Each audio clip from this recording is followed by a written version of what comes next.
ଆପଣ ଯେତେ ବୁଲିଲେ ବି ନିର୍ବାଚନ ସମୟରେ ତାର କିଛି ପ୍ରଭାବ ପଡ଼ିବ ନାହିଁ ବୋଲି କହିଛନ୍ତି।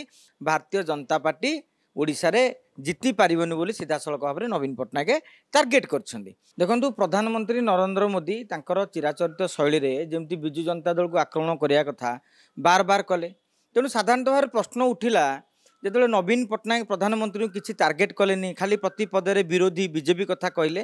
तेणु ये गोटे नैरेटिव गला जे मोदी जिते बड़े आपन को टार्गेट करुँच कहीं टार्गेट करें कौन सी डर रही कि जदिव बिजु जनता दल 24 सरकार गढ़ बोली सततर किंतु तथापि परवर्ती समय जो ईडी सीबीआई काले से डर रही कि परवर्ती समय आपण मध्य किसी बुझामण हवार आशंका रही कि एभली तमाम प्रश्न राजनीतिक अलिंदरे घूरी बुलूला।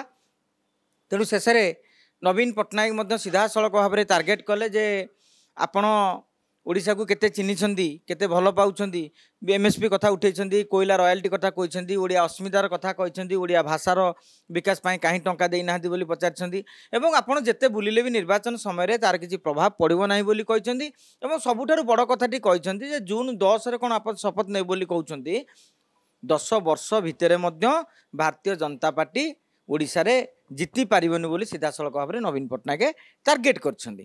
परवर्ती समय नवीन कौन जवाब देवे मोदी ता भी नजर रहिबो कहीं 20 तारिख में प्रधानमंत्री आसुछंदी।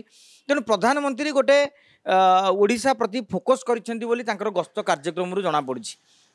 विगत दिन मानक आप लक्ष्य करेंगे जे प्रधानमंत्री घन घन ओडिशा गस्त कर अमित शाह आसुँच नड्डा आसुँच केंद्रीय मंत्री माने प्रतिदिन 2 दिन छड़ा आसुँचा माराथन प्रचार कर सीधा सड़क भाव में बिजु जनता दल को टार्गेट कर जो जो प्रसंग रे टार्गेट करने कथा विरोध माने विरोधी ओडिशा रे विरोधी दल भाव में करा जाउछि।